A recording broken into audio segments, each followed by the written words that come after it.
বিশ্বাস করুন, গরুর মাংসের এই আচারটা খাওয়ার পর আপনারা দুনিয়ার সমস্ত আচারের স্বাদ বলতে বাধ্য হবেন, কারণ এটা কোনো আচার না, এটা একটা অমৃত। আসসালামু আলাইকুম everyone, welcome to Apsara's mini kitchen. আপনারা যারা ভাবছেন কিভাবে গরুর মাংসটাকে আপনাদের আপনজনের জন্য দেশের বাইরে পাঠাবেন, আজকের রেসিপি তাদের জন্য। কারণ এইভাবে গরুর মাংস দিয়ে আচারটা তৈরি করলে প্রায় 6 মাসের মতো ভালো থাকবে। আর এই আচারটা তৈরি করা একদমই সহজ, নামি দামি কোনো মশলার প্রয়োজন হয় না, বাড়তি কোনো ঝামেলাও নেই। সম্পূর্ণ ভিডিওটা দেখলেই আপনারা বুঝতে পারবেন। আজকের এই আচারটা তৈরি করার জন্য আমি এখানে নিয়েছি 1 কেজি পরিমাণ হাড় ছাড়া গরুর মাংস। সবচেয়ে ভালো হয় যদি এই মাংসের সঙ্গে আপনারা একটু চর্বিও রাখতে পারেন, তবে এই মাংসের মধ্যে হাড় না নেওয়াই ভালো। আর এই মাংসগুলোকে আমি একদম ছোট আর কিউব করে কেটে নিয়েছি। আচারের মাংসটা এভাবে কেটে নিলেই বেশি ভালো হয়। প্রথমেই এখানে দিয়ে দিচ্ছি আমি 1 টেবিল চামচ পরিমাণ রসুন বাটা, দিয়ে দিচ্ছি 1 টেবিল চামচ আদা বাটা, 2 চা চামচ দিয়ে দিচ্ছি জিরা গুঁড়া, দিয়ে দিচ্ছি 2 চা চামচ ধনিয়া গুঁড়া, গরম মশলা গুঁড়া দিয়ে দিচ্ছি 2 চা চামচ, কালো গোলমরিচের গুঁড়া দিয়ে দিব 1/2 চা চামচ, দিয়ে দিব 1 চা চামচ লবণ। লবণের পরিমাণটা এখনই বেশি করে দিব না, কারণ এই মাংসটা অনেকটাই শুকিয়ে যাবে, তখন কিন্তু লবণের পরিমাণটা বেশি হয়ে যেতে পারে। লাল মরিচের গুঁড়া দিয়ে দিব 2 চা চামচ, 1 চা চামচ দিয়ে দিব হলুদ গুঁড়া। যেহেতু আচার একটু ঝাল ঝাল খেতে বেশি ভালো লাগবে, তাই মরিচের পরিমাণটা বাড়িয়ে দিয়েছি, আপনারা আপনাদের প্রয়োজন অনুযায়ী দিবেন।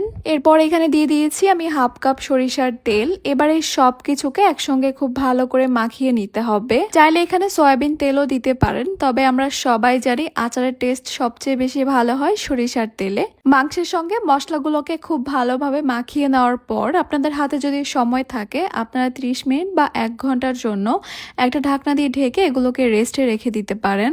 আমি আর রেস্টে রাখবো না, আমি সরাসরি এই প্যানটাকে চুলায় বসিয়ে দিব। গরুর মাংসের এই আচারটা বানানোর সময় শুরু থেকে শেষ পর্যন্ত কোথাও কিন্তু কোনো পানির ব্যবহার হবে না, আর সেই জন্যই কিন্তু চুলা হিটটা শুরু থেকে শেষ পর্যন্ত থাকবে একদম লোতে। মাংসগুলোকে কিছুক্ষণ নেড়ে চেড়ে জাল করে নিয়েছি, এবার একটা ঢাকনা দিয়ে ঢেকে দিব। প্রায় 10 মিনিটের মতো এইভাবে ঢেকে জাল করে নেওয়ার পর এবার আমি ঢাকনাটা তুলে নিচ্ছি।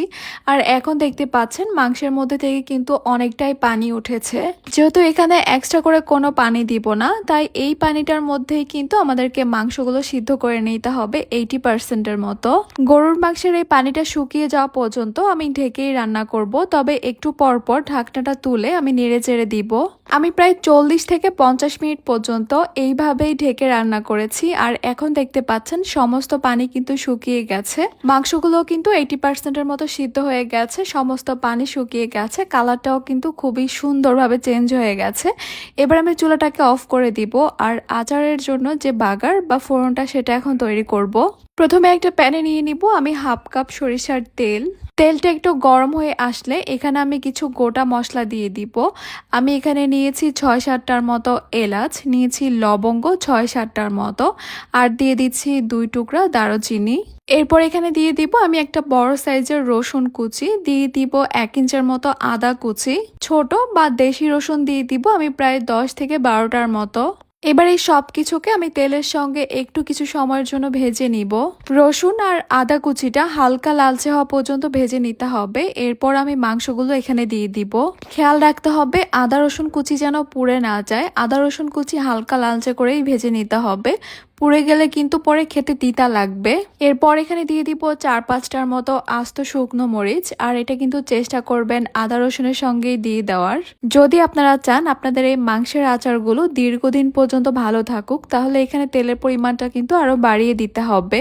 আর যদি চান নর্মালি ফ্রিজে রেখে খাবেন, তাহলে এই পরিমাণে তেলই কিন্তু ঠিক আছে। এবার এই মাংসগুলোকে আমি আরো প্রায় 20 থেকে 25 মিনিটের মতো এইভাবে অনবরত নেড়েচেড়ে ভেজে নিব।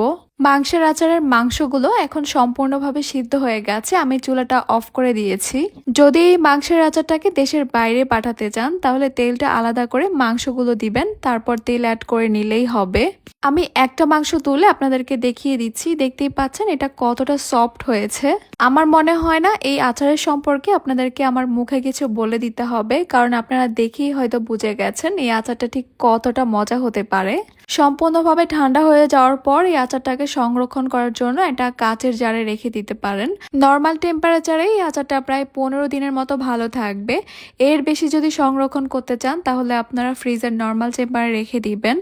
1 বছরেরও বেশি সময় ধরে এই আচারটা ভালো থাকবে। আসছে কোরবানির ঈদে একবার হলেও এই গরুর মাংসের আচারটা তৈরি করবেন, সবাই খুবই পছন্দ করবে। আশা করছি আমার আজকের রেসিপি আপনাদের কাছে খুবই ভালো লেগেছে আর সহজও লেগেছে। তাহলে আজকে এই পর্যন্তই। সবাই অনেক বেশি ভালো থাকবেন, সুস্থ থাকবেন, সবাই সবার জন্য দোয়া করবেন। আল্লাহ হাফেজ।